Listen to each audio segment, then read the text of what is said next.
Tumitindig po ako ngayon hindi upang pag-usapan ang personalidad ng sinuman, kundi upang makiisa sa mga kababaihang nakaramdam ng sakit at pagkadismaya sa mga naging pahayag na lumabas mula sa isang opisyal na pagdinig ng Kongreso. Sa nakalipas na mga araw, marami pong kababaihan ang nagpahayag ng kanilang damdamin.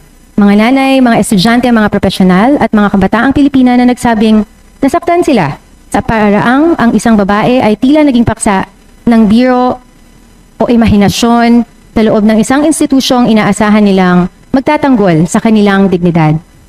Bilang isang mambabatas, bilang chairperson ng Committee on Women and Gender Equality, at higit sa lahat, bilang isang nanay ng 2 batang babae, hindi ko po maaaring ipagwalang bahala ang damdaming ito.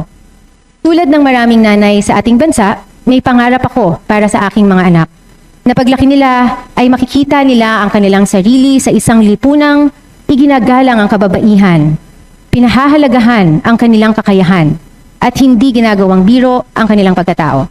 Madam Speaker, ang Kongreso ay isang honorable institution.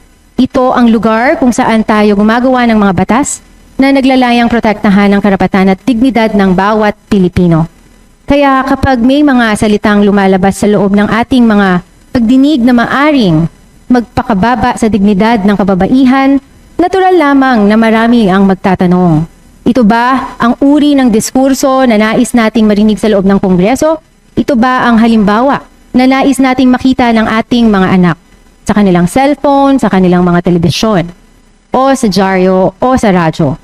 Hindi po natin maikakaila na sa ating lipunan, maraming kababaihan ang araw-araw na nakararanas ng catcalling, pangmamaliit at mga pahayag na nagpapababa sa kanilang dangal.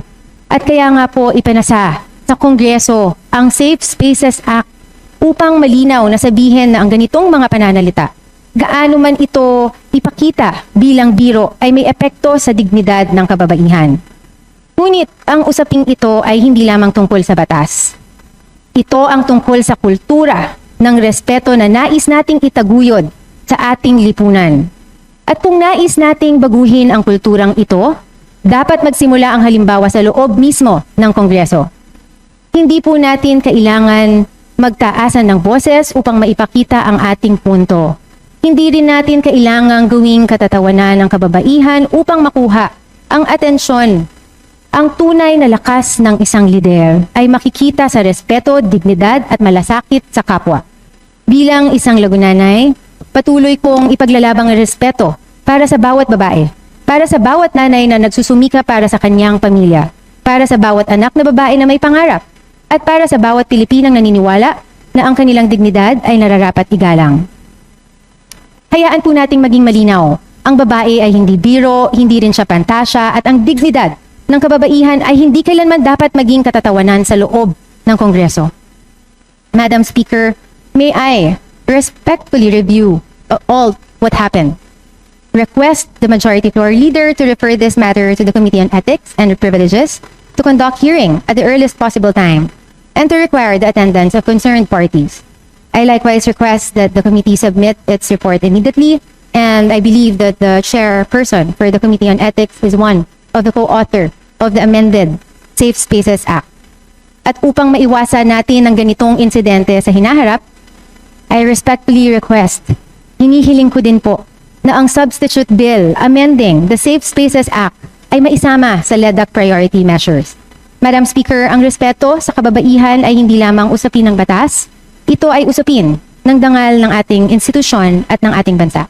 Maraming salamat po. Diyos te agmina kada kayo amin, apo. Majority Leader. Madam Speaker. Madam Speaker, I move to recognize the Honorable Sara Alago from the Gabriela Party List. The Honorable for her Sara manifestation. Elago of Party List Gabriela is hereby recognized Yes, to Madam Speaker. interpolate. Yes. This is a manifestation, Madam Speaker, in relation to the personal privilege speech of Representative Matibag. We in Gabriela Women's Party join the chairperson of the Committee on Women and Gender Equality, Representative Ann Matibag, in calling out remarks that reinforce the very culture of objectification of women that this institution has a duty to dismantle. When a member of Congress speaks in a way that objectifies women, the harm extends far beyond.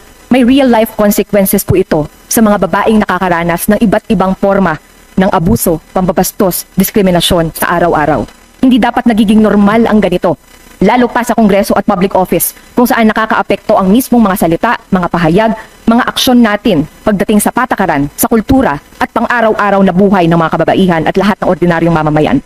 This is also a matter of dignity and equality. Women are half of the people we represent, and many of them bear the heaviest burdens of poverty, high prices of goods, low wages, workplace harassment, and violence at home and in public spaces. If this chamber cannot model basic respect, then we contribute to the normalization of harassment and discrimination everywhere else.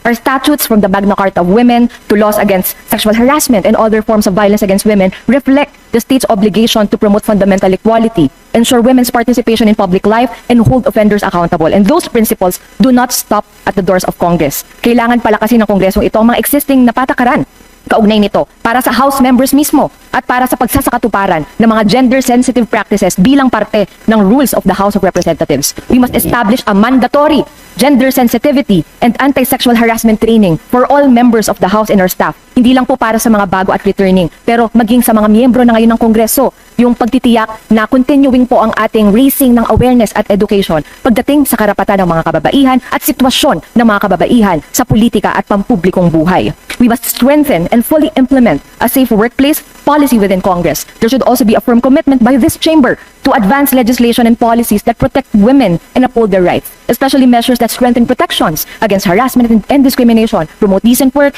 and ensure accessible services for survivors of violence against women.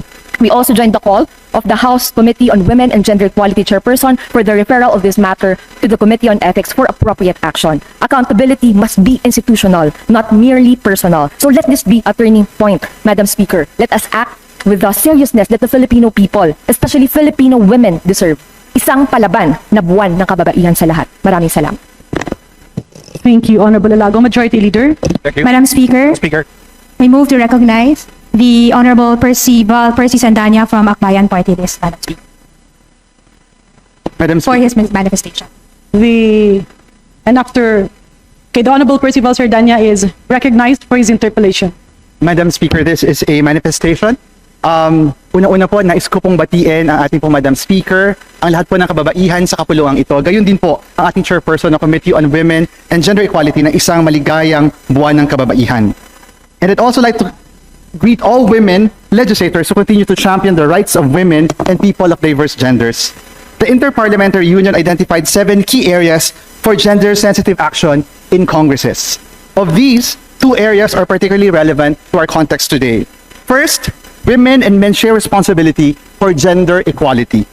This representation wishes to emphasize that the emancipation of women and people of diverse genders are not their burden alone.